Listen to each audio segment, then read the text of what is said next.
नमस्कार विद्यार्थी मित्रांनो, तुम्हा सर्वांचं खूप खूप स्वागत आहे आपल्या या यूट्यूब चॅनलवर। तर विद्यार्थी मित्रांनो, ही जी आपण प्लेलिस्ट क्रिएट केलेली आहे ती इयत्ता 5वी मधील जो परिसर अभ्यास भाग 1 हा जो विषय आहे, तर यामधील जे पाठ दिलेला आहे तर याचा आपण या प्लेलिस्टमध्ये संपूर्ण अभ्यास करणार आहोत। तर विद्यार्थी मित्रांनो, या अगोदर खूप सारे लेक्चर झालेले आहेत, तर ते जर तुम्हाला लेक्चर बघायचे असतील तर ते मी खाली आपल्या डिस्क्रिप्शन बॉक्समध्ये देईन, तसेच आय बटनमध्ये पण तुम्हाला भेटून जाईल। आणि तसेच आपल्या यूट्यूब चॅनलवर जाऊन तुम्ही प्लेलिस्टमध्ये गेल्यानंतर इयत्ता 5वी परिसर अभ्यास भाग 1 अशी एक प्लेलिस्टचं नाव दिलेलं आहे, त्यावर जाऊन सुद्धा तुम्ही बाकीचे लेक्चर बघू शकता। तर आजचं जे लेक्चर असणार आहे पाठ नंबर 9 असणार आहे, नकाशा आपल्या सोबती यावर असणार आहे। तर या अगोदर बघा विद्यार्थी मित्रांनो,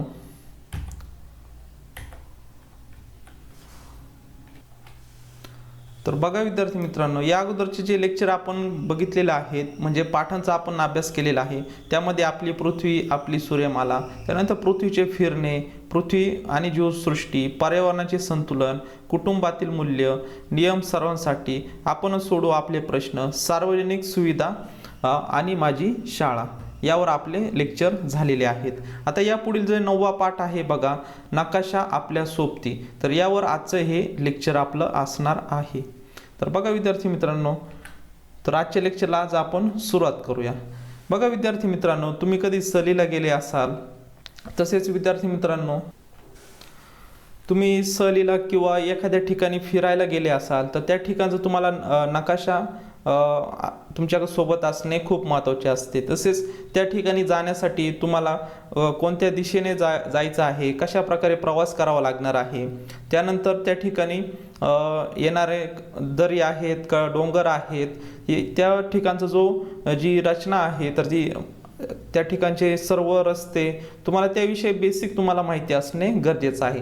परंतु तो जो स्टडी आहे तर तो आपण नकाशा मार्फत आपण करू शकतो। म्हणजे एखाद्या ठिकाणी जायचं असेल तर नकाशाच्या मदतीने आपण तेथील रस्ते असतील किंवा दिशा असतील तर त्या दिशेच्या मार्गाने आपण आपल्याला जिथे जायचं आहे, समजा एखाद्या किल्ल्याच्या ठिकाणी जायचं असेल, तसेच एखाद्या गावाला जायचं असेल, एखाद्या शहराच्या ठिकाणी जायचं असेल, तर त्यासाठी आपल्याला नकाशा खूप महत्त्वाचा असतो। तसेच आता आपण बघा, आपल्याकडे सगळे स्मार्टफोन आलेले आहेत, आपल्याला एखाद्या ठिकाणी जायचं असेल तर आपण काय करतो, गुगल मॅप ओपन करतो, त्यामध्ये आपलं जे गावाचं नाव आहे किंवा मॅपमधून आपण ते सर्च करत असतो। सर्च केल्यानंतर आपल्याला त्या ठिकाणी जाण्यासाठी खूप सारे आपल्याला मार्ग आपल्याला दाखवले जात असतात। तर ते कशामुळे शक्य झालं, तर नकाशामुळे शक्य झालेलं आहे। या अगोदर आपल्याला जे नकाशे भेटत होते तर एका कागदावर भेटत होते, तसेच त्यांचे काही फोटो होते, परंतु जसं विज्ञानामध्ये सर्च चालू झाला त्यानंतर आपले अँड्रॉइड फोनमध्ये मॅप तसेच त्यांचे विशिष्ट जे ॲप्स आहेत तर ते आपल्याला बघायला मिळतात। तर त्याचाच अभ्यास आज आपण या व्हिडिओच्या आजच्या या लेक्चरमध्ये बघणार आहोत। बघा विद्यार्थी मित्रांनो, आपल्या परिसरातील जमीन सारख्या उंचीची नसतात। आपण याचा अभ्यास तिसऱ्या धड्यामध्ये तिसरा जो आपला पाठ होता तर त्यामध्ये बघितलेला आहे। म्हणजेच आपली जी जमीन आहे तर आपण म्हणत आपल्या पृथ्वीवर जमीन आणि पाणी यांनी मिळून झालेली आहे, परंतु जमीन सरसकट सपाट आहे का, म्हणजे त्याची उंची सारखी आहे का नाही, आपण याचा अभ्यास केलेला आहे तिसऱ्या धड्यामध्ये। तर त्यामध्ये बघा वेगवेगळे आपल्याला मोठमोठे डोंगर दिसतात, कुठे पठारं दिसतात, मैदानं दिसतात, हे काय सर्व आहे तर जमिनीची भूरूपे आहेत, त्यालाच आपण भूरूपे असे म्हणत असतो। बघा, उंच सकलमुळे जमिनीला विशिष्ट आकार प्राप्त होतो, त्यामुळे डोंगर, दऱ्या, पठारे, मैदाने, बेटे इत्यादी भूरूपे तयार होतात। हे तुम्ही तिसऱ्या पाठात आपण अभ्यासलेले आहे। तर बघा, हे जे आहे डोंगर असतील, दऱ्या असतील, पठारे असतील, मैदाने असतील किंवा बेटे असतील, तर हे काय आहेत तर भूरूपे आहेत। भूरूपे म्हणजे काय, नेमकी भू म्हणजे जमीन आणि रूपे म्हणजे तिचे विविध रूपे, म्हणजे जमिनीची रूपे आहेत ते सर्व। तर बघा, आपला परिसर कसा आहे ते योग्य प्रकारे समजून घेण्यासाठी तेथील भूरचनेची म्हणजेच प्राकृतिक रचनेची माहिती असणे आवश्यक ठरते। बघा विद्यार्थी मित्रांनो, आपला जो परिसर आहे तर त्याचा योग्य प्रकारे समजून घेण्यासाठी किंवा त्याचा अभ्यास करण्यासाठी तेथील भूरचना जी आहे तर त्या भूरचनेविषयी आपल्याला प्राकृतिक जी रचना आहे तर ती माहीत असणे खूप महत्त्वाचे असते. इयत्ता 4थीमध्ये आपण नकाशामधील माहिती घेतली होती. त्यात 5000 वर्षापूर्वीचा नकाशा सुद्धा होता. याचाच अर्थ मानवाला पूर्वीपासून नकाशा तयार करण्याची गरज वाटत होती. बघा विद्यार्थी मित्रांनो, पूर्वीच्या काळी माणसं काय करायचे, हाताने नकाशे काढून ठेवत होते. त्यानंतर पुढे जसं विज्ञान तसंच सर्च वाढत गेला, त्यानंतर फोटोच्या मार्फत आपल्याला नकाशे भेटत गेले. त्यानंतर आपल्याला एखाद्या पुस्तकात नकाशे बघायला भेटतात. त्यानंतर मग आता मोबाईलमध्ये पण आपल्याला अवेलेबल आहेत. तर हे कशामुळे शक्य झालेलं आहे, तर आपलं रिसर्चमुळंच शक्य झालेलं आहे. तेच यामध्ये दिलेलं आहे. बघा 5000 वर्षापूर्वी काय होते, नकाशे होते. याचाच अर्थ मानवाला पूर्वीपासून नकाशा तयार करण्याची काय वाटली, गरज वाटली. कारण एका ठिकाणून दुसऱ्या ठिकाणी जाण्यासाठी आपल्याला कोणत्या दिशेने गेलं पाहिजे, कोणत्या मार्गाने गेलं पाहिजे, तसेच सोपे मार्ग कोणते हे लक्षात ठेवण्यासाठी त्यांनी काय केलेलं आहे, एका कागदावर असेल किंवा एखादा त्याच्या जो मार्ग आहे तर तो त्यांनी काय केलेला आहे, काढून ठेवलेला आहे. त्याच्यावरच मग नवीन नवीन शोध लावून, काही रंग वापरून, तसेच ज्या ठिकाणी आपल्याला जायचं आहे त्या ठिकाणी चिन्हाच्या साह्याने काय केलेलं आहे, तर चिन्हित केलेलं आहे. आपल्याला हे बघायला भेटतं. तर त्यावेळी नकाशांचा उपयोग मुख्यतः युद्धासाठी होत असे. बघा आता 5000 वर्षापूर्वी म्हणजे तेव्हा इसवी सन 1500 ते 1600 या दरम्यान राजा महाराजे यांचे ना हे असायचं, राज्य असायचं. तर अशा वेळेस ते काय करायचे की युद्ध लढण्यासाठी आपल्याला दुसऱ्या राज्यावर युद्ध करण्यासाठी जाण्यासाठी कोणत्या मार्गाने गेलं पाहिजे, त्यासाठी आपल्या सैनिकांकडे मॅप असणे गरजेचं आहे. तर त्यावेळेस ते काय करायचे, मॅपचा उपयोग करत असत. त्यानंतर बघा युद्ध करताना प्रदेशाची भूरचना, प्राकृतिक रचना, सखोल माहिती आवश्यक होती. शत्रूचा पराभव करण्यासाठी डावपेच आखणे सोपे होत असे. बघा आता दुसऱ्या राज्यावर हे करण्यासाठी आक्रमण करण्यासाठी बघा ते काय करायचे, वेगवेगळे डावपेच करत असत. तसेच नकाशामुळे तेथील प्राकृतिक रचना जी आहे तर ती सोपी म्हणजे कोणत्या प्रकारची भूरूपे आहेत त्या ठिकाणी तर हे माहिती झाली. त्यानंतर मग जे युद्ध आहे तर ते युद्धासाठी आपल्याला जो नकाशा आहे तर त्याची खूप सारी त्यांना मदत होत असत. त्यासाठी परिसराची भूरचना नकाशे त्यांनी वापरली जात. भूरूपाची उंची, आकार इत्यादींमधील जो फरक आहे विचारात घेऊन नकाशात विविध भूरूपे दाखवता येतात. बघा विद्यार्थी मित्रांनो, भूरूपाची जी उंची आहे, आकार आहे, त्यांचा इत्यादींमधील जो फरक आहे, आता समजा भूरूपाची उंची आहे, त्यानंतर आकार आहे, हे आपण कशाद्वारे करू शकतो, तर नकाशाच्या मदतीने आपण करू शकतो. त्यानंतर बघा ही भूरूपे नकाशावर वेगवेगळ्या पद्धतीने दाखवली जातात. नकाशांच्या आधारे भूरूपे कोणत्या पद्धतीने दाखवतात ते आपण समजून घेऊयात. आता बघा भूरूपे कशा प्रकारे दाखवले जातात, म्हणजे एक प्रकारे आपल्याला नकाशाचा अभ्यास करायचा आहे की उंची किती आहेत, त्यानंतर इत्यादी डोंगर किंवा त्या ठिकाणी जाण्यासाठी जे भूरूपे आहेत तर त्यांची उंची किती आहे, किती मीटरपेक्षा जास्त आहे, याचा आज आपण या पाठामध्ये अभ्यास करणार आहोत. बघा पुढे काय विचारलेलं आहे, तुमच्या शाळेची सहल एका किल्ल्यावर जाणार आहे. तुम्ही बसने एका ठिकाणी उतरलात. किल्ला एका डोंगरावर आहे. तेथे जाण्यासाठी तुम्हाला आणखीन एक डोंगर आणि एक दरी ओलांडून जावे लागणार आहे. दोन्ही डोंगर आणि दरी सोबतच्या चौकटीत दाखवा. हे दाखवताना त्यात दरीची खोली आणि डोंगराची उंची कशी दाखवता येईल याचा विचार करा. बघा विद्यार्थी मित्रांनो, आता हे चौकटीत बघा एक डोंगर आणि एक दरी ओलांडून तुम्हाला जायचं आहे. या ठिकाणी समजा तुमचा हा किल्ला असेल, या ठिकाणी जर तुमचा हा किल्ला असेल, बघा या ठिकाणी या डोंगरावर तुमचा किल्ला आहे. ओके, तर त्यामध्ये इथे तुम्ही उतरला.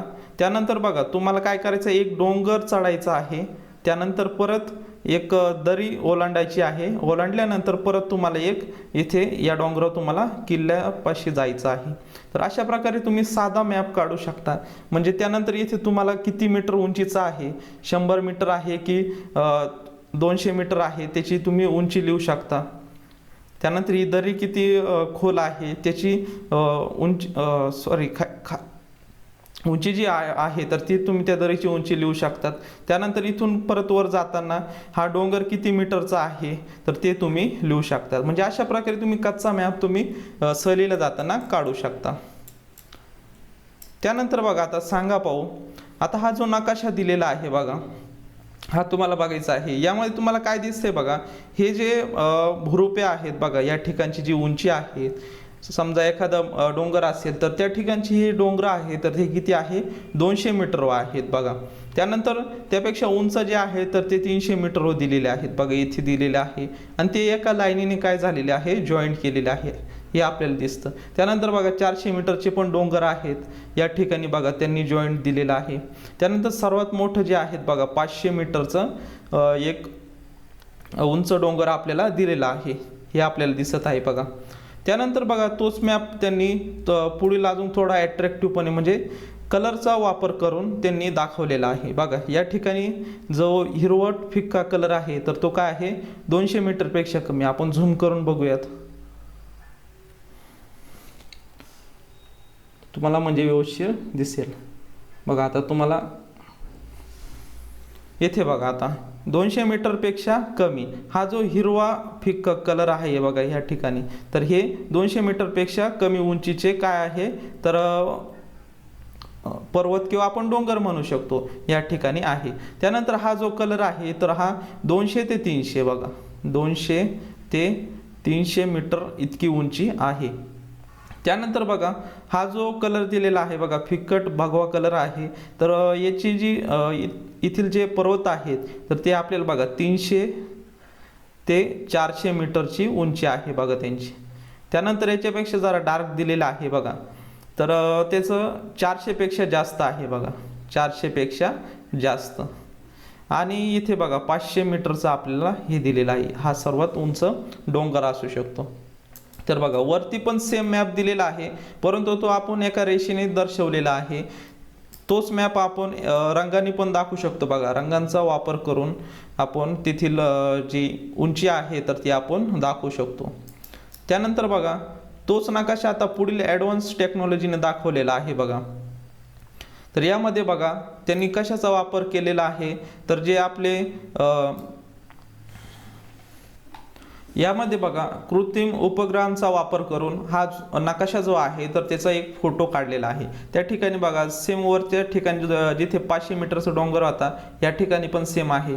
त्यानंतर बघा थोडं यामध्ये जर ॲडव्हान्स टेक्नॉलॉजीना वापरलेलं आहे बघा, या ठिकाणी 200 मीटर असेल, त्यानंतर इथे 300 मीटरचे डोंगर असतील बघा, त्यानंतर इथे 400 आणि त्यानंतर सर्वात मोठा हा 500 मीटरचा हा येथील डोंगर असू शकतो.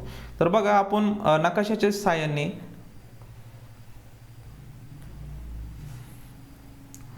इथे बघा नकाशाच्या सहाय्याने आपण एखाद्या ठिकाणची उंची दाखवू शकतो, तसेच त्या ठिकाणी जाण्यासाठी आपण मार्ग सुद्धा आपण नकाशाद्वारे आपण दाखवू शकतो.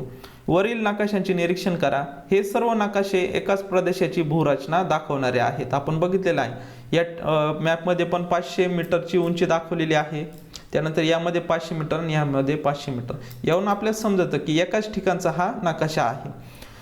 परंतु या नकाशामध्ये फरक आहे.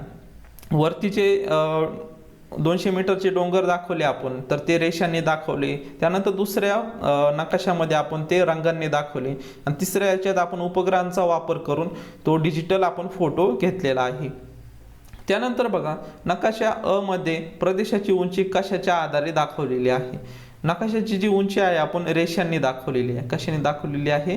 रेषांच्या आधारे एकमेकांना जॉईंट करून आपण दाखवलेली आहे. त्यानंतर बघा नकाशा ब जो आहे त्याच्यामध्ये आपण रंगांचा वापर कशासाठी केलेला आहे. आपण रंगांचा वापर जो आहे तर त्याची उंची दाखवण्यासाठी, उंची दाखवण्यासाठी आपण काय केलेला आहे, रंगांचा वापर केलेला आहे. त्यानंतर बघा नकाशा क जो आहे तर तो इतर दोन नकाशांपेक्षा कशा प्रकारे वेगळा आहे. तर तो डिजिटल जे उपग्रह जे आहेत तर त्यांच्या मार्फत आपण डिजिटल तो मॅपचा फोटो घेतलेला आहे. त्यामध्ये एकदम थोडं क्लिअरिटीनं दाखवलेला आहे. तसेच बघा नकाशा अ, ब आणि क मधील सर्वात उंच ठिकाण कोणत्या दिशेस आहे. बघा विद्यार्थी मित्रांनो, आता या नकाशामध्ये आपल्याला कळायला इथे दिलेले बघा उत्तर दिशा, त्यानंतर उत्तर जर दिशा आपल्या पुढे असेल तर मागं कोणती असेल तर दक्षिण दिशा खाली असेल, दक्षिण दिशा. त्यानंतर मग इकडं कोणती असणार आहे पूर्व दिशा आणि इकडं कोणती असणार आहे पश्चिम दिशा. तर बघा सर्वात उंच जे पर्वत आहे तर ते 500 मीटरचा आहे बघा इथे. तर ते कोणत्या दिशेला आहे बघा, हा जर आपण असा नकाशा काढला, आपण इकडं काय येणार उत्तर, त्यानंतर दक्षिण, त्यानंतर इकडं पूर्व आणि इकडं पश्चिम. तर तो कोणत्या दिशेला आहे बघा बरं इथे, तर आपण पूर्व दक्षिण म्हणजे येथे आग्नेय जी दिशा आहे तर त्या ठिकाणी आहे बघा, आग्नेय दिशेस या ठिकाणी तो पर्वत आहे.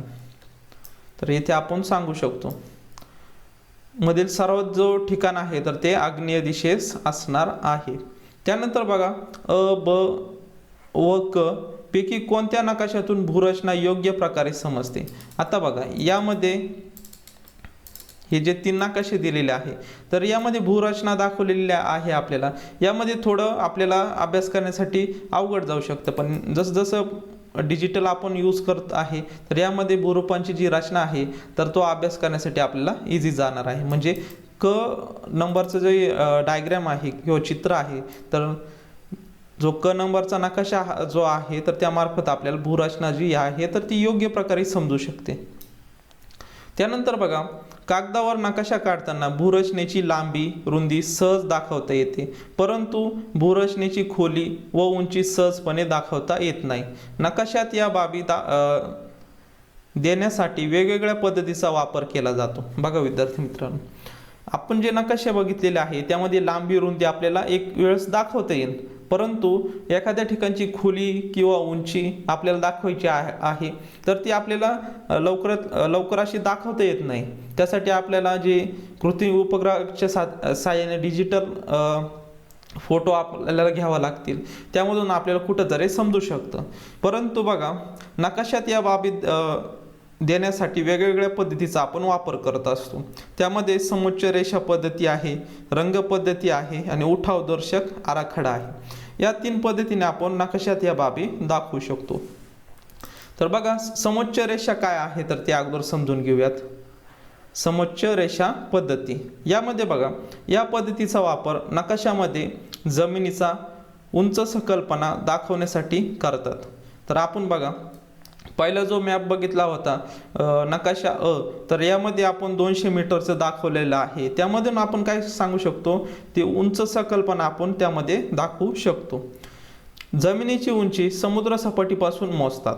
बघा यावर प्रश्न येऊ शकतो, जमिनीची जी उंची आहे तर तुम्ही कशा प्रकारे मोजू शकता, तर समुद्र सपाटीपासून ती आपण उंची मोजत असतो. त्यानंतर समान उंचीची ठिकाणे निश्चित केली जातात. नकाशात त्याची नोंद योग्य ठिकाणी केली जाते. त्यानंतर बघा नकाशावर नोंदवलेली ही ठिकाणे रेषेच्या सहाय्याने एकमेकांस जोडतात. बघा आपण जो नकाशा दाखवलेला आहे त्यामध्ये बघा 200 मीटर आपण वरती बघूयात. हा जो नकाशा आहे बघा त्यांनी काय केलेला आहे, सुरुवातीला 200 मीटरची जी पर्वत आहेत तर ती जॉईंट करून घेतलेली आहे. बघा रेषेच्या एका साहाय्याने त्यांनी काय केलेली आहे, इथे बघा जॉईंट अशी करून घेतलेली आहे. यामध्ये बघा आता जोडतात. समान उंचीची ठिकाणे जोडणाऱ्या या रेषेस समोच्च रेषा असे म्हणत असतात. आता जो आपण बघितला नकाशा तर तो कसला आहे, समोच्च रेषाने जोडलेला आहे.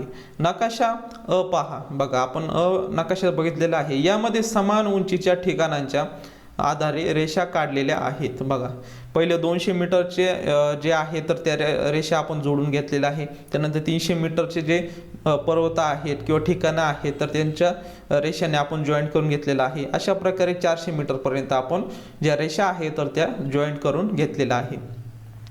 या पद्धतीमुळे प्रदेशाची उंच संकल्पना सहज आपल्याला लक्षात येतो. प्रदेशाचा बघा विद्यार्थी मित्रांनो, प्रदेशाचा उतार व विविध ठिकाणची उंची समजण्यास मदत होते. बघा सर्वोच्च रेषांमधील अंतर कमी असल्यास त्या ठिकाणचा उतार तीव्र असतो, तर अंतर जास्त असल्यास जमिनीचा उतार जो आहे तर तो मंद असतो, हे लक्षात घ्या.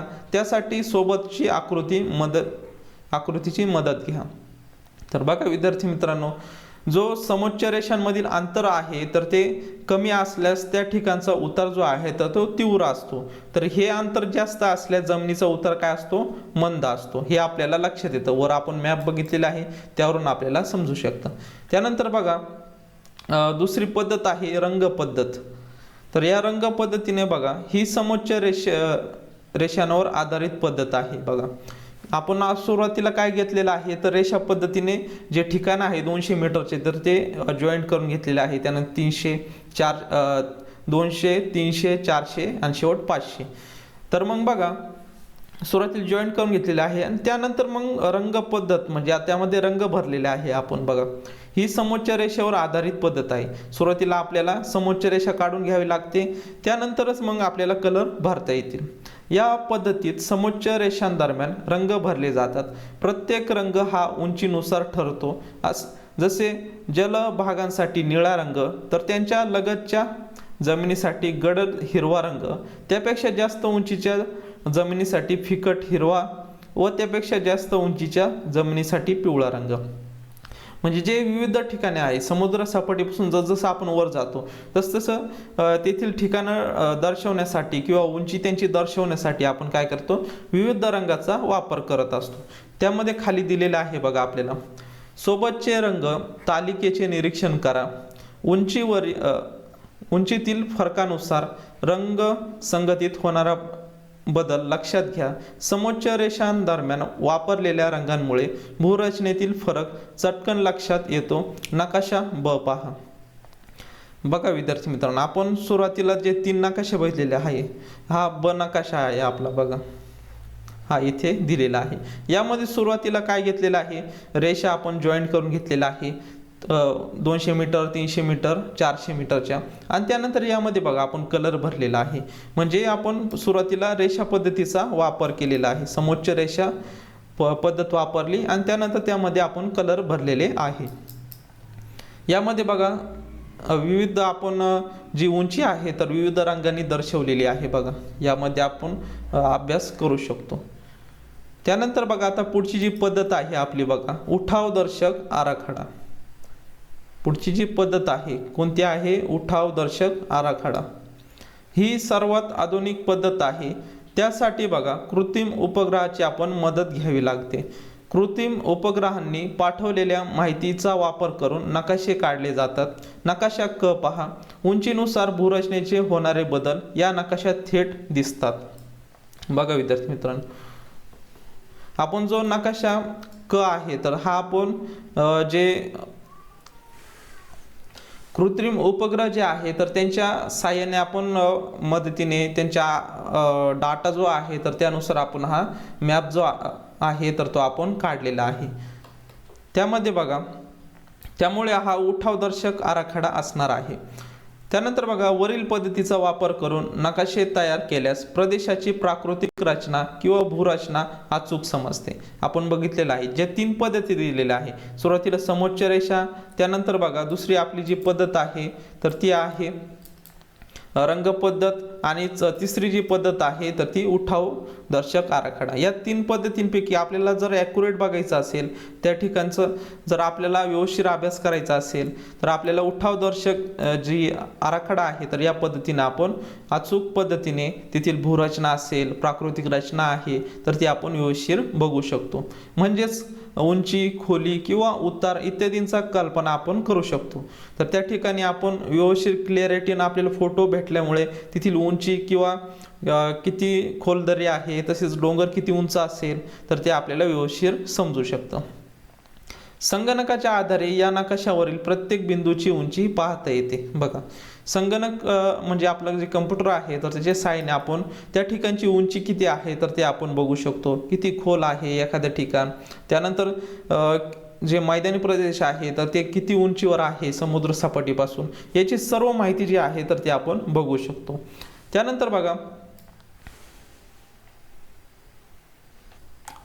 त्यानंतर बघा विद्यार्थी मित्रांनो, प्राकृतिक नकाशांचा वापर लष्करी कारवाया, पर्यटन, गिरीभ्रमण, मार्ग आखणे, परिसराच्या विकासाचे नियोजन करणे इत्यादींसाठी करत असतो. बघा, जे प्राकृतिक नकाशे आहे, लष्करी म्हणजे एखाद्या ठिकाणी युद्धाला जायचं असेल तर अशा ठिकाणी आपण वापर करत असतो. तसेच पर्यटन, आपण जेव्हा एखाद्या ठिकाणी फिरायला जात असतो किंवा एखादा किल्ला बघायला जात असतो किंवा एखाद्या गावाला जात असतो तर अशा वेळेस आपण काय करत असतो, प्राकृतिक नकाशांचा वापर करत असतो. गिरीभ्रमण असेल, गिरीभ्रमण, मार्ग आखणे यासाठी पण आपण काय करत असतो, नकाशाचा वापर करत असतो.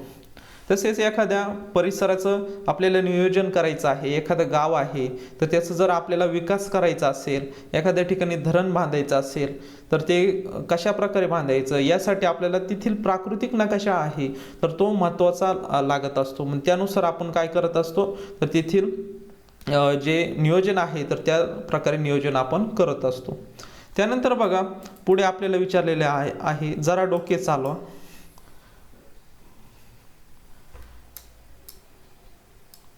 यामध्ये बघा, सेम वरती आपल्याला रेषांनी आपण काय केलं होतं तर ते ठिकाण जे आहे तर ते जोडले होते. तर ती पद्धत कोणती आपली बघा या ठिकाणी दाखवलेलं आहे, समोच्च रेषा पद्धत. समोच्च रेषा पद्धतीनं आपल्याला काय करायचं आहे तर इथील जे ठिकाणं आहेत तर हे ठिकाणं जे उंचीवर दिलेले आहे तर ते आपल्याला जॉईन करायचे आहे. सुरुवातीला जे 100 जे आहे तर ते आपल्याला काय करायचे आहे, जॉईन करून घ्यायचे आहे. बघा, या ठिकाणी 100 मीटर उंचीचे या ठिकाणी आपण जॉईंट करून घेतलेले आहे समोच्च रेषा पद्धतीने. त्यानंतर बघा, आपल्याला दुसरे जे आहे तर ते 200 मीटरची उंची जी आहे बघा, अशा प्रकारे तुम्ही जॉईन करू शकता. त्यानंतर बघा, 300 मीटरची जी उंचीची ठिकाणे आहे तर ते तुम्ही अशा प्रकारे जॉईन करू शकता. मग या पद्धतीत तुम्ही कोणती पद्धत वापरली आहे तर समोच्च रेषा जी पद्धत आहे तर ती वापरलेली आहे, समोच्च रेषा पद्धत.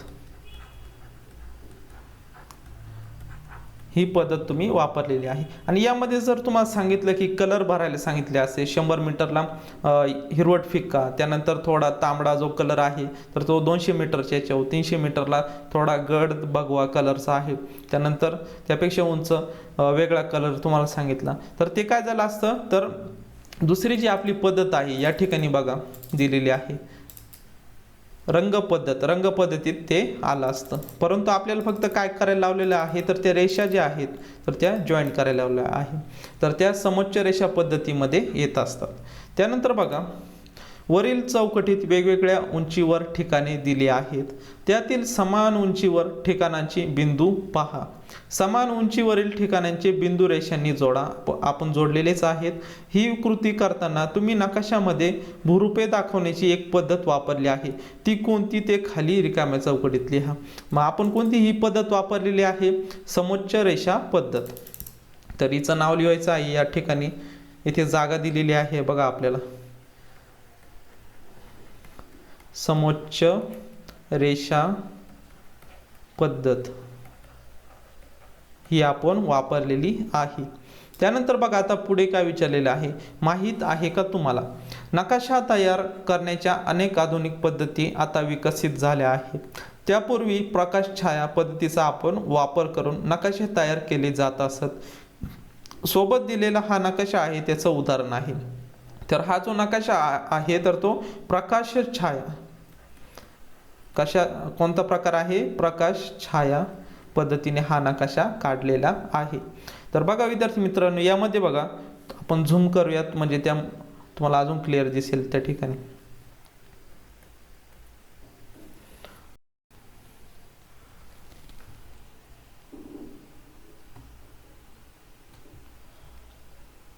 बघा, हा जो आहे प्रकाश छाया पद्धतीने हा नकाशा काढलेला आहे.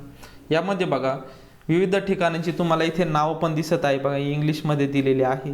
त्यानंतर इथे पण नाव दिलेलं आहे. त्यानंतर हे डोंगर आहे, त्यामधून ज्या नद्या वाहत आहे किंवा दऱ्या आहेत तर ह्या तुम्हाला व्यवस्थित दिसत आहे.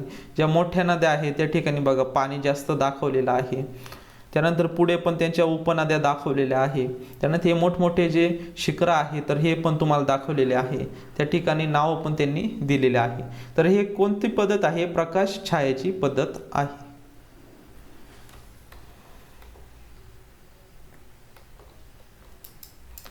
तर बघा हे प्रकाश छायेचं काय आहे तर उदाहरण आहे. त्यानंतर बघा आपल्याला अजून काय माहिती दिलेली आहे. जरा डोके चालवा. रंग पद्धतीचा वापर करून आणखी एका पाठात नकाशा दिला आहे, तो कोणता ते शोधा व त्याचे शीर्षक चौकटीत लिहा. बघा रंग पद्धतीचा वापर करून नकाशा कोणता आहे. बघा रंग पद्धतीचा वापर करून बघा ही जी रंग पद्धत वापरलेली आहे इथे बघा रंग पद्धतीचा वापर करून आणखी एका पाठात नकाशा दिला आहे, तो तुम्हाला शोधायचा आहे आणि त्याचं तिथे नाव लिहायचं आहे. त्यानंतर बघा आता पुढे आपल्याला काय विचारलेलं आहे, करून पहा. एक मिनिट हा. बघा या ठिकाणी तुमच्या शाळेच्या किंवा घराच्या परिसरातील विविध गोष्टी दाखवणारा आराखडा तयार करा. तुम्ही तयार केलेला आराखडा व मित्राने तयार केलेला आराखडा एकमेकांकडे पाहण्यासाठी द्या. मित्राच्या आराखड्यामधील समजलेल्या बाबी व न समजलेल्या बाबी यांची वेगवेगळी यादी करा. बघा तुमच्या शाळेचा किंवा घराचा काय करायचा आहे, घराच्या परिसरातील वेगवेगळ्या गोष्टी दाखवणारा आराखडा करायचा. त्यापेक्षा तुम्ही शाळेचाच एक नकाशा करा, तेथील गोष्टी दाखवणारा आराखडा तुम्ही करू शकता. या ठिकाणी तुमची शाळा आहे, त्या ठिकाणी परिसर आहे, तुम्ही अशा छोट्या गोष्टी काय करू शकता, दाखवू शकता. तेच आपल्या मित्राला सांगायचं आहे आणि एक आपण पण करायचं आहे. मग त्यामध्ये तुमच्या मित्रांनी जे काढलेली पद्धत वेगळी असू शकते, आपण जी नकाशा काढण्यासाठी जी पद्धत वापरली ती वेगळी असू शकते. तर बघा दोघांचं एकमेकांना समजतं का हे तुम्हाला बघायचं आहे. त्यामध्ये कोणत्या समजत्या बाबी आणि कोणत्या समजत नाही बाबी, तर त्याची तुम्हाला यादी करायची आहे. त्यानंतर आराखड्यातील समजलेल्या व न समजलेल्या गोष्टींबाबत एकमेकांशी चर्चा करायची आहे.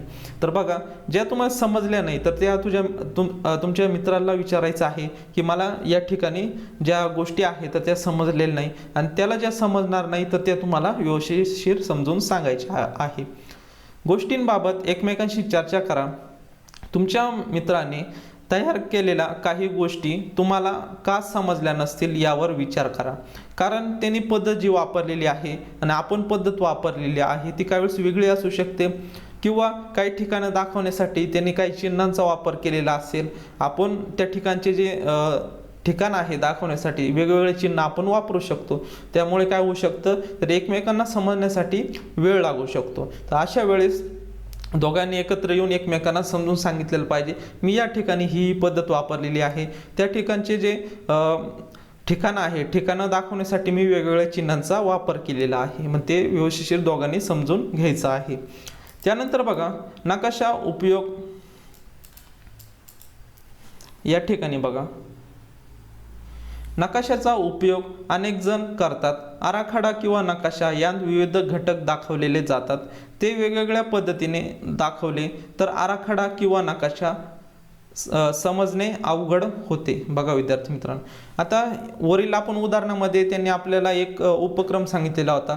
आपल्याला शाळेचा आराखडा करायचा आहे असं समजा, आणि दोघांना वेगवेगळे दिले, कारण दोघांनी वेगवेगळी चिन्ह किंवा वेगवेगळी पद्धत वापरल्यामुळे तर तो समजण्यासाठी आपल्याला अवघड गेले. म्हणूनच नकाशात दाखवलेले घटक सर्वांना सहजपणे समजावेत यासाठी चिन्हे खुणांचा वापर केला जातो. चिन्हे व खुणा सर्वसाधारणपणे सर्वांना समजतील अशा विशिष्ट व समान पद्धतीने दाखवतात. बघा आपण काय म्हणलो होतो तर आपला मित्र जो आहे तर तो वेगळ्या खुणांचा वापर करू शकतो, किंवा आपण जे आहे तर ते एखादे ठिकाण दाखवण्यासाठी वेगवेगळ्या चिन्हांचा आपण वापर करू शकतो. परंतु आता हे दोघांच्या बाबतीत झालं, पण सगळ्यांना समजण्यासाठी नकाशे तयार करत असताना कोणते चिन्ह वापरतात ते जे सर्वसाधारण सर्वांना समजतील असे चिन्ह वापरले जातात. म्हणजे त्या ठिकाणला तेच नाव दिलं जातं असे आपण सांगू शकतो. त्यानंतर बघा सांकेतिक खुणा दिलेल्या आहे. नकाशात वेगवेगळ्या गोष्टी दाखवण्यासाठी संकेतानुसार वापरलेल्या खुणा या बहुधा बहुमितिक आकृतीच्या स्वरूपात असतात. बघा सांकेतिक खुणा आहे म्हणजे एखाद्या ठिकाणचं आपल्याला ठिकाण दाखवायचं आहे, अशा वेळेस जे ठिकाण आहे तर ते आपण खुणा दाखवत असतो तर त्या जे आहे तर ते बहुमितिक आकृतीच्या स्वरूपात असतात. म्हणजे एखादं छोटंसं चित्र असतं तर ते आपण ती खुणा म्हणून वापरत असतो. त्यामध्ये बघा एखादी रेषा असू शकते, वर्तुळ असू शकतं, त्रिकोण आणि बिंदू, हे काय आहे तर ते सांकेतिक खुणा आहेत. त्यानंतर खुणा वेगळ्या आणि चिन्ह पण वेगळे असतात. सांकेतिक चिन्ह कोणते बघा, नकाशात वेगवेगळ्या गोष्टी दाखवण्यासाठी संकेतानुसार वापरलेले चिन्ह. चिन्ह म्हणजेच त्या गोष्टींसाठी वापरलेल्या चित्र स्वरूपातील लहान आकृत्या, उदाहरणार्थ देऊळ, मशीद किंवा किल्ला इत्यादी. तर बघा खुणा कोणत्या असतात तर रेषा, वर्तुळ, त्रिकोण, बिंदू, हे काय आहे तर खुणा आहेत. आणि चिन्ह जे आहे तर ते बघा देवळाची अशी छोटीशी आकृती काढतात किंवा मशीद असेल, किल्ला असेल, तर यांची जी छोटी आकृती आहे तर ती सांकेतिक चिन्हामध्ये येत असते. तर आपण ते नकाशा बघत असताना बघणारच आहोत.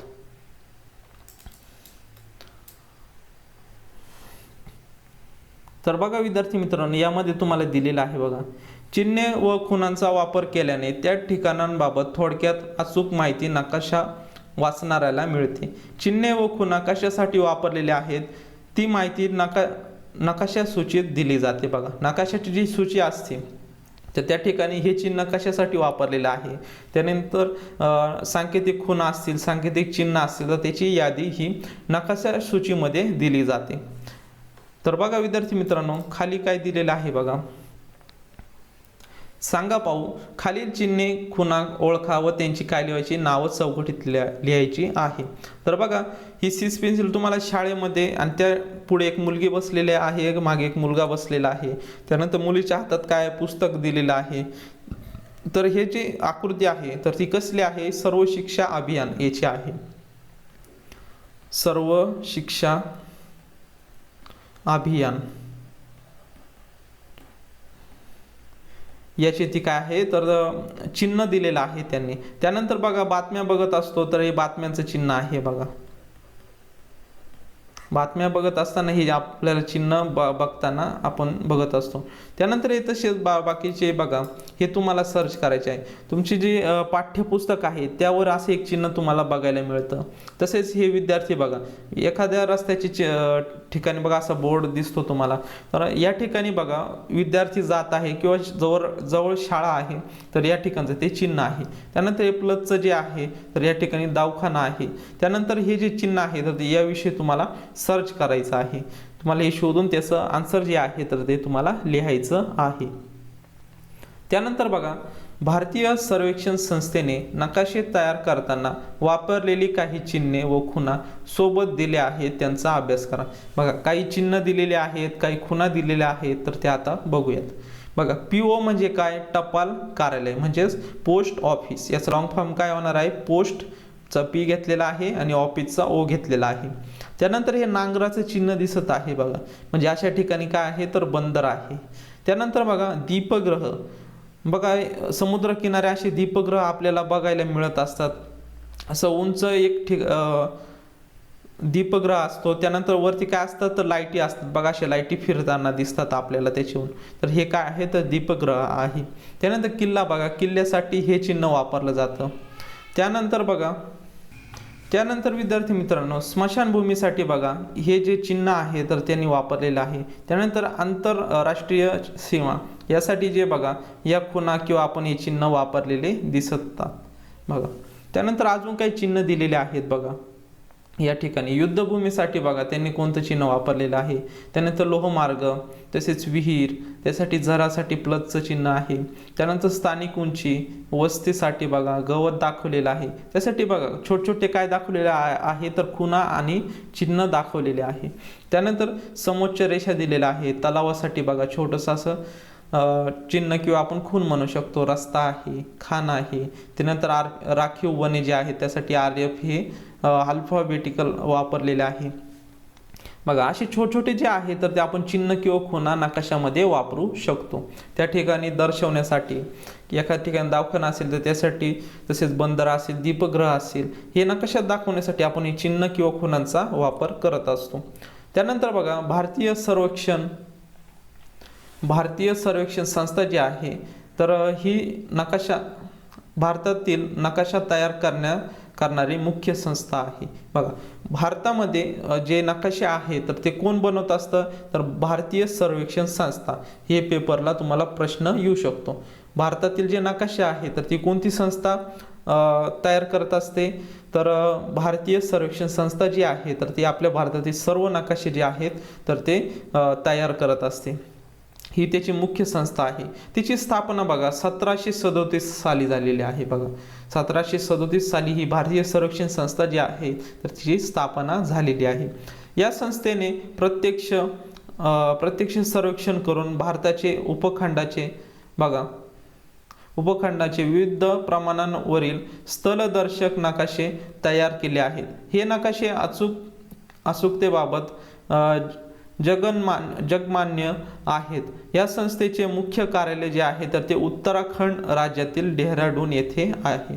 तर हे वरील जे ऑफिस आहे बघा, ही जी संस्था आहे तर ती उत्तराखंड जे राज्य आहे तर त्यामधील डेहराडून आहे तर त्या ठिकाणी हे ऑफिस आहे, भारतीय सर्वेक्षण संस्था. त्यानंतर खाली बघा या ठिकाणी बघा भारतीय सर्वेक्षण संस्था हे आपल्याला नाव दिसतं आहे. त्यानंतर त्यांचा हा लोगो आहे. त्यानंतर खाली स्थापना दिलेली आहे 1767. बघा, त्यामध्ये भारताचा एक नकाशा दिसत असेल बघा, सर्वे ऑफ इंडिया, खाली नाव पण त्यांनी दिलेलं आहे. त्यानंतर बघा जरा डोके चालू, आपल्याला वरती जे चिन्ह किंवा खुणा दिल्या होत्या तर त्यांविषयी बघा, हे दीपग्रहासाठी वापरलेलं आहे. या ठिकाणी तुम्हाला नाव लिहायचे आहे. त्यानंतर किल्ला, त्यानंतर हे युद्धाच्या वेळी जे वापरलेलं आहे. त्यानंतर इथे लोहमार्ग, त्यानंतर हे विहिरीसाठी, तसेच हे झऱ्यासाठी. त्यापुढे खुणा करायचे आहे. बघा, तुम्हाला खुणा व चिन्हांच्या पुढे त्यांचा अर्थ लिहून त्यांना मदत कराल का, तर बघा टपाल ऑफिसला तुम्ही मदत करशाल का, दीपगृहांना तुम्ही मदत करशाल का. ज्या ठिकाणी तुम्ही मदत करशाल त्या ठिकाणी तुम्हाला बरोबरचं चिन्ह द्यायचं आहे. यातील चिन्हे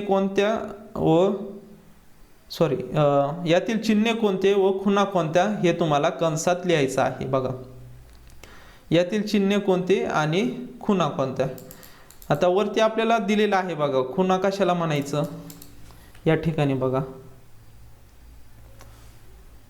सांकेतिक ज्या खुणा आहेत तर त्या आपण रेषा, वर्तुळे, त्रिकोण, बिंदू या मार्फत आपण सांकेतिक खुणा देत असतो. तर या ठिकाणी बघा, आता याच्यामध्ये बघा हे एक बिंदू दिलेला आहे, प्लसचं चिन्ह दिलेलं आहे, ही जी रेषा आहे हे जे आहेत तर ते काय आहेत, तर त्या तुमच्या खुणा असणार आहे. आणि बाकीचे जे आहे तर ते मग कोणते असणार आहे, चिन्ह आहे. हे काय आहेत, या खालच्या खुणा आहेत खालच्या तिन्ही, आणि हे वरील जे आहे तर ते काय असणार आहे, चिन्ह असणार आहे. बघा, त्यानंतर बघा पुढे काय विचारलेलं आहे आपल्याला, करून पहा. आता पूर्वी केल्याप्रमाणे आपल्या शाळेचा किंवा घराच्या परिसराचा आराखडा पुन्हा तयार करा. त्यासाठी वापरलेले चिन्ह व खुणा प्रथम निश्चित करा. या आराखड्यासाठी त्यांचा वापर करा. पहा बरं, आता एकमेकांचे आराखडे आहे तर ते तुम्हाला समजायला सोपे वाटतात का. बघा, सुरुवातीला आपण हाच प्रयोग केला होता. 2 विद्यार्थी होते तर त्यांना आपण आराखडा तयार करण्यासाठी दिलं होतं, पण त्यावेळेस दोघांनी वेगवेगळे मनाने चिन्ह किंवा खुणा वापरल्या होत्या आराखडा तयार करण्यासाठी. परंतु आता आपण आराखडा शिकलेलो आहोत, कशा प्रकारे करायचं आहे. त्यानंतर विविध जे ठिकाणं आहेत तर ठिकाणासाठी नावं देण्यासाठी आपण चिन्ह किंवा खुणांचा वापर करत असतो. तर आपल्याला कळालं की टपाल ऑफिस दाखवायचं आहे तर ती आपल्याला अशी खूण वापरायची आहे, म्हणजे PO त्या ठिकाणी लिहायचं आहे. त्यानंतर हे जे आहे दीपगृहासाठी असं चिन्ह आपल्याला वापरायचं आहे. त्यानंतर ह्या ज्या खुणा आहेत विहिरीसाठी बघा असं इथे निळा डॉट दिसत आहे. त्यानंतर झऱ्यासाठी प्लसचं चिन्ह आपण वापरलेलं आहे. ह्या खुणांचा वापर तुम्हाला करायचा आहे आणि आता आराखडा तयार करायचा आहे. मग अशा वेळेस तुम्हाला जी सूची आहे तर ती सूची ठरवून दिलेली आहे.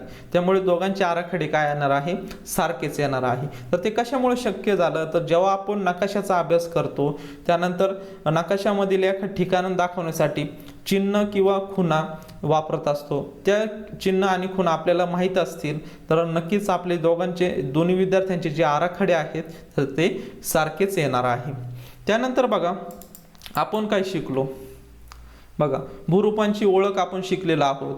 भूरूपे सुरुवातीला आपण बघितलेलं आहे. समुद्र किनारा असेल, डोंगर असेल, दरी असेल, पठारं असतील, मैदानं असतील, तर हे जे काय आहे तर ती भूरूप आहेत. तर त्याविषयी आपण माहिती बघितलेली आहे. आणि तिसरा जो आपण पाठ बघितलेला आहे त्यामध्ये भूरूपांची नावे त्याविषयी संपूर्ण आपण माहिती घेतलेली आहे. त्यानंतर बघा, प्राकृतिक रचना नकाशात दाखवण्याच्या पद्धती. आता हे जे प्राकृतिक नकाशे आहे त्यास प्राकृतिक रचना नकाशात दाखवण्यासाठी आपण काही वेगवेगळ्या पद्धती वापरलेल्या आहे. त्यामध्ये 3 पद्धती होत्या, त्यांविषयी आपण अभ्यास केलेला आहे. त्यानंतर पुढे बघा, उंची व खोलीसाठी रंगांचा आपण वापर केलेला आहे. ती दुसरी पद्धत आहे बघा, रंग आणि खोलीसाठी उंची आणि खोली यांसाठी आपण रंगांचा वापर केलेला आहे. त्यानंतर बघा, सांकेतिक चिन्ह व खुणांचा वापर करून आपण जो आराखडा आहे या ठिकाणी बघा, हे जे खुणा आहेत, वरती दिलेले चिन्ह आहेत, तर यांचा आपण वापर करून जो आराखडा आहे तर तो, तसेच नकाशे जे आहे तर त्या ठिकाणी एखादं ठिकाण दर्शवण्यासाठी आपण वापर करू शकतो. तर हे आपण या पाठामध्ये शिकलेलो आहोत. त्याखाली स्वाध्याय दिलेला आहे बघा तुम्हाला, तुमच्या परिसरात असणाऱ्या विविध भूरूपांची यादी करा. आता तुमचा जो परिसर आहे त्या ठिकाणी डोंगर आहेत का, मैदानं आहेत का, तुमची जी शाळा आहे तर ती समुद्र किनारे आहे, कोणत्या ठिकाणी आहे तर त्याची तुम्हाला यादी करायची आहे. भूरूपे दाखवण्याची पद्धत वापरून त्यातील एखादे भूरूप वहीत काढा. वहीत तुम्हाला काढायचा आहे. तर तो पहिला प्रश्न आहे तुमचा. त्यानंतर दुसरा प्रश्न बघा, खालील 2 वाक्यातील भूरूप दर्शक शब्दांना अधोरेखित करा व त्यासाठी चिन्ह व खुणा तयार करा. सोनाली टकमक डोंगराच्या पलीकडे राहते. तर डोंगर जे आहे तर ते काय आहे, भूरूप आहे, म्हणजे जमिनीचंच एक रूप आहे. त्यानंतर बघा, निमेष घारापुरी बेटावर सहलीला गेला. आता यामध्ये बेट जे आहे तर ते काय आहे, भूरूप आहे. मग यामधले आपण भूरूप ओळखलेलं आहे. मग आपल्याला काय करायचं आहे, डोंगरासाठी आपण एखादं चिन्ह किंवा खूण वापरू शकतो बघा, असं चिन्ह आपण काढू शकतो. त्यानंतर बेट जे आहेत तर काय करू शकतो, एखाद्या ठिकाणी त्या ठिकाणी बघा असं पाणी दाखवू शकतो. असे चिन्ह किंवा तुम्हाला वेगवेगळे चिन्ह माहीत असतील, खुणा माहीत असतील तर ते सुद्धा तुम्ही वापरू शकता. त्यानंतर बघा, तिसरा प्रश्न दिलेला आहे. 3 नंबरचा प्रश्न बघा, खालील घटकांसाठी चिन्ह व खुणा तयार करा. घरासाठी तुम्हाला काय करायचं आहे, घर असतील, रुग्णालय, तसेच कारखाना, बाग, खेळाचे मैदान, रस्ता, डोंगर व नदी यांसाठी बघा तुम्हाला जे चिन्ह किंवा खुणा सुचतील तर त्या तुम्हाला त्यासाठी वापरायचे आहे. असं घरासाठी बघा, घरासाठी कोणतं चिन्ह आहे तर ते तुम्हाला, किंवा एखादी खूण असेल तर ते तुम्हाला वापरायचं आहे. त्यानंतर चौथा प्रश्न बघा, सोबतचा नकाशा रंगसंगतीच्या आधारे उंची दाखवतो, परंतु त्यातील एक रंगसंगती चुकली आहे. त्या जागी कोणती रंगसंगती योग्य आहे तर ते नोंदवा. बघा विद्यार्थी मित्र, हा जो नकाशा दिलेला आहे त्यामध्ये एक रंगसंगती चुकलेली आहे, तर ती कोणती चुकलेली आहे तर ते तुम्हाला शोधायचं आहे. तर बघा, त्यानंतर उपक्रम दिलेला आहे. परिचित परिसराचे उठावाचे नकाशे पहा. त्यानंतर बघा, शिक्षकांच्या मदतीने कागदावर द्विमितीय नकाशे तयार करा. बघा विद्यार्थी मित्र, तुम्हाला उपक्रम दिलेला आहे. परिचित एखाद्या परिसराचा उठावाचे नकाशे काढायचे आहे, नकाशे बघायचे आहे आणि शिक्षकाच्या मदतीने द्विमितीय तुम्हाला नकाशे तयार करायचे आहे. तर बघा, हा तुमचा स्वाध्याय होता या पाठाखालील. तर याचे तुम्हाला नक्कीच चांगल्या पद्धतीने तुम्ही उत्तरे लिहिशाल. तर अशा प्रकारे या संपूर्ण पाठाचा आपण काय बघितलेला आहे, अभ्यास बघितलेला आहे. तर या पाठाचा अभ्यास केल्यानंतर नक्कीच तुम्हाला एखाद्या ठिकाणचा आराखडा असतील, तर एखाद्या ठिकाणचे मंदिरं किंवा दवाखाना असेल किंवा विविध ठिकाणं दर्शवण्यासाठी तुम्ही नक्कीच चिन्हांचा वापर करशाल. तसेच एखादा नकाशा आहे त्यामधील उंची दाखवण्यासाठी तुम्ही समोच्च रेषा पद्धत जी आहे तर ती कशा प्रकारे वापरशाल. तसेच रंग पद्धती, उठावदर्शक आराखडे कशा प्रकारे आपण घेऊ शकतो याची जी माहिती आहे आपण बघितलेली आहे. तुम्हाला नक्कीच याचा फायदा जो आहे तर तो नकाशा वाचण्यासाठी, तसेच नकाशामध्ये आणखी माहिती घेण्यासाठी तुम्ही वापर करू शकता. बघा. तर अशा प्रकारे नकाशा आपल्या सोबती हा जो पाठ आहे तर तो आपण संपूर्ण याची माहिती जी आहे तर ती बघितलेली आहे. जर तुम्हाला याच्यावर काही प्रश्न पडत असतील तर नक्कीच मला कमेंट बॉक्समध्ये तुम्ही विचारू शकतात. भेटूयात नवीन अशा एका पाठाचा अभ्यास घेऊन. तोपर्यंत थांबूयात आजच्या लेक्चरमध्ये. तर भेटूयात नवीन अशा एका लेक्चरमध्ये. तोपर्यंत धन्यवाद.